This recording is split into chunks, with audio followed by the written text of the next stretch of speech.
ಮಾಡ್ತೀನಿ.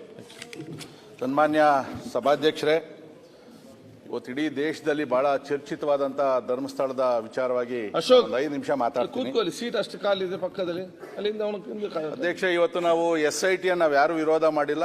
ಸರ್ಕಾರ ಏನು ನಿಲುವು ತಗೊಂಡಿದೆಯೋ ಅದನ್ನು ನಾವು ಸ್ವಾಗತವನ್ನು ಮಾಡಿದ್ದೀವಿ. ಯಾಕೆಂದರೆ 13-14 ವರ್ಷಗಳಿಂದ ನಡೆದಂಥ ಆ ಸೌಜನ್ಯ, ಆ ಹೆಣ್ಣುಮಗಳ ಕೊಲೆ ಏನಿತ್ತು, ಹೈಕೋರ್ಟು CBI ಆದರೂ ಕೂಡ ನಿಜವಾದ ಕೊಲೆಗಾರ ಸಿಕ್ಕಲಿಲ್ಲ ಅಂತಕ್ಕಂಥದ್ದು ಆ ಇಶ್ಯೂ ಇರ್ತಕ್ಕಂಥದ್ದು. ಆ ಸೌಜನ್ಯಳ ಹೆಣ ಕೂಡ ಸಿಕ್ಕಿದೆ, ಅಲ್ಲಿ ಎಲ್ಲಿ ಉಣವ್ರೇನೋ ಅದೆಲ್ಲ ಸಿಕ್ಕಿದೆ. ಇವತ್ತು ಅದರ ತನಿಖೆ ಎಲ್ಲೋ ಒಂದು ಕಡೆ ಹೊರಟೋಯ್ತು. ಅದರ ನೆಪದಲ್ಲಿ ಇವತ್ತು ಈ ಎಡಚರರು ಇವ್ರು ಏನಿದೆ ಎಲ್ಲರಿಗೂ ಗೊತ್ತಿರ್ತಕ್ಕಂಥ ವಿಚಾರಣೆ, ಇದನ್ನು ವಿಷಯಾಂತರ ಮಾಡಿ ನೇರವಾಗಿ ಧರ್ಮಸ್ಥಳದ ಧರ್ಮಾಧಿಕಾರಿಗಳ ಮೇಲೆ, ಅದಾದಮೇಲೆ ಹಂಗೆ ದೇವಸ್ಥಾನದ ಮೇಲೆ ತರ್ತಕ್ಕಂಥ ಒಂದು ಪ್ರಯತ್ನವನ್ನು ಮಾಡ್ತಾ ಇರ್ತಕ್ಕಂಥದ್ದು ನಮಗೆಲ್ಲ ಗೊತ್ತಿರ್ತಕ್ಕಂಥ ವಿಚಾರ. ಇದರಲ್ಲಿ ಇವತ್ತು ಆ ಕಡೆ ಇರೋರು, ಈ ಕಡೆ ಇರೋರು, ಅಧಿಕಾರಿಗಳು, ಪತ್ರಿಕಾ ಮಿತ್ರರು, ಇವ್ರು ಯಾರು ವಿರೋಧ ಇಲ್ಲ ಅಂತ ನಾನು ಅಂದ್ಕೊಂಡಿದ್ದೀನಿ. ನಾವೆಲ್ಲ ಕೂಡ 224 ಜನ ಶಾಸಕರು, ಅಲ್ಪಸಂಖ್ಯಾತರು ಸೇರಿ ನಾನು ಹೇಳ್ತಕ್ಕಂಥದ್ದು ಧರ್ಮಸ್ಥಳದ ಬಗ್ಗೆ ನಮಗೆಲ್ಲರೂ ಕೂಡ ಅಪಾರವಾದಂಥ ನಂಬಿಕೆ ಇರ್ತಕ್ಕಂಥವ್ರು. ಈಗ ನಮಗಿನ ಈಶ್ವರನ ಹೆಸರಿಟ್ಕೊಂಡಿರೋರು ಆ ಕಡೆ ಜಾಸ್ತಿ ಅವರೇ. ಸಿದ್ದರಾಮಣ್ಣ ಈಶ್ವರ, ಶಿವಕುಮಾರ್ ಈಶ್ವರ, ಪರಮೇಶ್ವರ, ಬಸವರಾಯ ರೆಡ್ಡಿ ಬಸವಾಂದ್ರ ಈಶ್ವರ, ರಾಮಲಿಂಗ ಅಂದರೆ ಲಿಂಗ ಐತೆ ಅದು ಈಶ್ವರ, ನರೇಂದ್ರ, ಸುರೇಶ್ ಅಲ್ಲೇ ಅವ್ರಿ, ಸುರೇಶ್ ಅದರಲ್ಲೂ ಈಶಾ ಐತೆ, ನರೇಂದ್ರ ಅವರೇ. ಅಲ್ಲ, ಬಹಳಷ್ಟು ಜನ ಅಲ್ಲಿ ಈಶ್ವರನ ಹೆಸರಿರ್ತಕ್ಕಂಥವ್ರು ಇದ್ದೀರಿ. ನೀವೇನಲ್ಲಿ ಅಪಚಾರ ಮಾಡ್ತೀರಿ, ನಾವು ಹೇಳ್ತಾ ಇಲ್ಲ.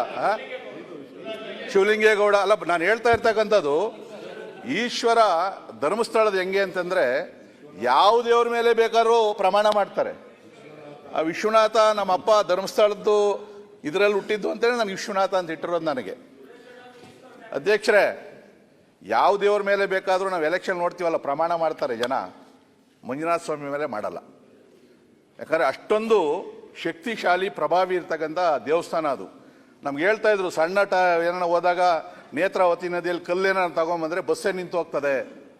ಈ ಥರ ನಾವು ಆ ನಂಬಿಕೆಯನ್ನು ಇಟ್ಟಿರ್ತಕ್ಕಂಥದ್ದು. ಆದರೆ ಇವತ್ತು ಆ SIT ತನಿಖೆ ನಡೀತಾ ಇರ್ತಕ್ಕಂಥ ವಿಧಾನ ಇದೆಯಲ್ಲ, ಅನುಮಾನಾಸ್ಪದವಾಗಿರ್ತಕ್ಕಂಥದ್ದು. ಅವನ ಮುಸುಕುದಾರಿ 100 ಹೆಣಗಳ ಕೊಲೆಯಾಗಿರ್ತಕ್ಕಂಥ ಮತ್ತು ಅತ್ಯಾಚಾರ ಆಗಿರ್ತಕ್ಕಂಥ ತಂದು ನಾನೇ ಉಣಿದ್ದೀನಿ ಅಂತ ಹೇಳ್ತಾನೆ. ಅವನ ಮೊದಲನೇ ಅಪರಾಧಿ ಅವನೇ ಅಲ್ವಾ?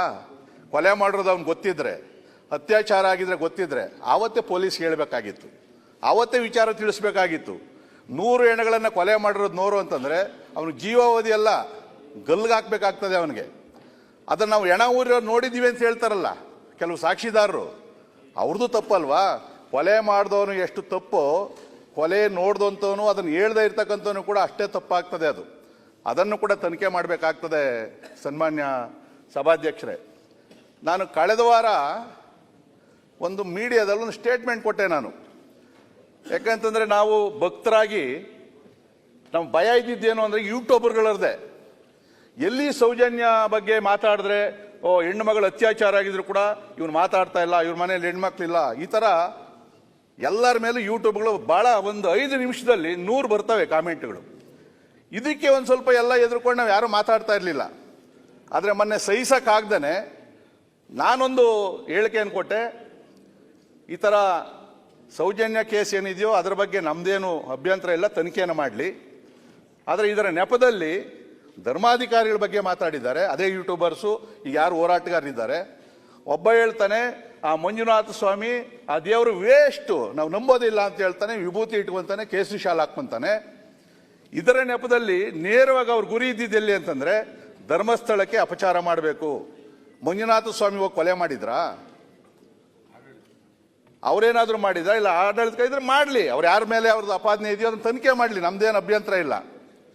ಈ ನೆಪದಲ್ಲಿ ನಾನು ಮಾಡಿದಾಗ ನಾನು ಸ್ಟೇಟ್ಮೆಂಟ್ ಏನು ಮಾಡಿದೆ, ಹೆಚ್ಚಿನ ವಿಡಿಯೋಗಳಿಗೆ ಪ್ರತಿಧ್ವನಿ ಯೂಟ್ಯೂಬ್ ಚಾನೆಲ್ ಸಬ್ಸ್ಕ್ರೈಬ್ ಮಾಡಿ, ಬೆಲ್ ಐಕಾನ್ ಕ್ಲಿಕ್ ಮಾಡಿ.